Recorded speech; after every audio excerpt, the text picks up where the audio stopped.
Сайн байцгаана уу хүмүүстээ, та нартай энэ өдрийн мэнд хүргэе.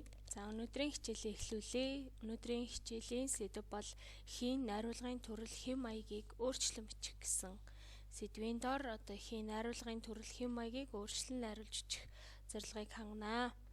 За хийн найруулгын төрлийн хэм маягийг өөрчлөн бичихэд биднэрт хамгийн чухал зүйл болох дуурайн бичих үйл байгаа. Тэгэхээр ямар нэг их сэдвийг уншаад түүний бүтэц зохиомж, утга санаатай ойролцоо хувилбар зохиож бичих үйлийг хэлдэг. Тэгэхээр нэгдүгээрт яах вэ гэхээр тухайн эхийн хэлбэр бүтцтэй ижил байна. За ихэд өгүүлэгдэж байгаа зүйлийн онцлогийг дуурайн бичиж байгаа зүйлийн онцлогоор сольж бичнэ. За сэдв нь ижил байж болно. За энэ мэтээр дуурайж зохиодог бахнэ. За та бүхэндээ Дармын Батбаярын Бага нас гэдэг энэ эхийг уншуулъя. За бүгдээрээ энэ эхийг уншаад энэ ихэд Батбаярын Бага нас бичлэхэд өвөл, хавар, зун, намар ээлжлэн жилийн дөрвөн улиралд малчин Монгол айлын хүүхэд юугаар тоглон наадаж, юу бодож, юунд баярлан, юунд гомдон, хэний асрал хайр инхрийлэл дор бага насаа өнгөрүүлдгийг үзүүлсэн байдаг. Тэгэхээр энэ эхийг дуурайгаад санчрын сурагчийн нэг өдөр гэдэг их байна. За таад маань бичлэгээ зогсоогоод анхааралтай уншаарай.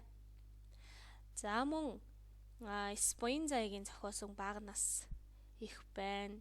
За Челут сүхийн зохиосон Бага нас гэсэн эхүүд байгаа. Тэгэхээр аль нь тэр Дармын Батбаярын Бага нас эхийн хэлбэр өнгөс агуулгыг дуурайсан байгаа. За тэгэхээр энэ гурвын тус бүрийн хэрхэн дуурайж вэ гэвэл санчрын Бага наст болохоор өглөө өд орой 3 цагийн эргэлтэд сурагч хүн юу хийж яаж өнгөрөөдгийг бичсэн бол буян заяа жилийн дөрвөн улиралд гадаа тоглон эцэг их өвөө эмээгийн үгэнд хайхрамжгүй хандсанаар өвчин тусаж магадгүй бөгөөд эдний сургаж загнаж өглөж яншин хэлсэн нь өвчнөө сэргийлэхэд ач тустай гэдгийг илэрхийлсэн бол Луц сүхих болохоор хүүхэд насны генийн шохооргол үерхэл нөхрөлөлийг харуулж тус бичжээ. За тэгээд эдгээр нь болохоор Батбаярын Бага нас эхийн бүтцийг дуурайн сэдв агуулгын хувьд бүгд хүүхэд насны явдлыг өгүүлсэн. Ижил зүйл нь. За тэгээ ихэд өгүүлэгдэж байгаа зүйлийн онцлогийг дуурайн бичиж байгаа зүйлийн онцлогоор сольж салаалan хувиргасан хувиргалыг хийсэн байна. За тэгвэл хүүрнэмж, тоочмж, тайлбарламж, эргцүүлэмж. За ийм дөрвөн эхийн хэм маяг байдаг.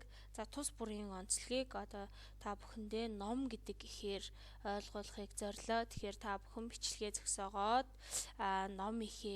номын тухай дөрвөн төрлийн дөрвөн хэм маягаар зохиогсон энэ эхийг уншаарай. За тэгээ юуны тухай өгүүлж байна, ямар хувиргал хийсэн байна гэдгийг сайтар ажиглан бичлэгээ зогсоож үзээрэй. За ахаад та нартай хийн дөрвөн хэм маягийг баттгах үүднээс яг бид бүхний маш их өдөр тутамдаа хэрэглээд байгаа AI технологийн тухай хүүрнэмж, тайлбарламж, тоочмж, эргцүүлэмж эхийг тус бүрт нь гэж бас жишээгээр орууллаа. За та бүхэн бас бичлэгээ зогсоож уншиж үзээд тэгээд эхийн дөрвөн хэм маягаа баттгая. За хүүрнэмж гэдэг бол альва үйл хэрэг явдлыг цаг хугацааны дараалалаар өрнүүлсэн байдаг бол тайлбарламж их болохоор альва ямар нэг зүйлийн утга учирыг тайлбарлан мэдээлэх зорилготой байдаг. За харин хүн амьтан юмс үзэгдлийн шинж чанар төрх байдлыг нэг цагт дурдсан онцлог бол тоочмж эхийн хэм маяг байгаа. За хамгийн сүүлд эргцүүлэмжийн хэм маяг байгаа шүү дээ. Тэгэхээр энэ болохоор ямар нэг асуудлын талаар уншигчдад үнэн зөв мэдээлэл өгөхийн тулд баталж үгүйсгэх замаар итгэж үнэмшүүлэх зорилготой ингэ бичдэг ийм найруулгын дөрвөн хэм маяг байгаа. За тэгээд та бүхэн хэм маягийн онцлогтой танилцаад дахин бас AI болоод номын тухай бичсэн энэ эхүүдийг тавтан уншиж үзээрэй. За тэгээд хэм маягийн тухай ойлголтоо сэргээх, баттгаж ажиллаарай. За анхаарал хандуулсанд баярлалаа. Өнөөдрийн хичээл энэ түрээд өндөрлөлөө.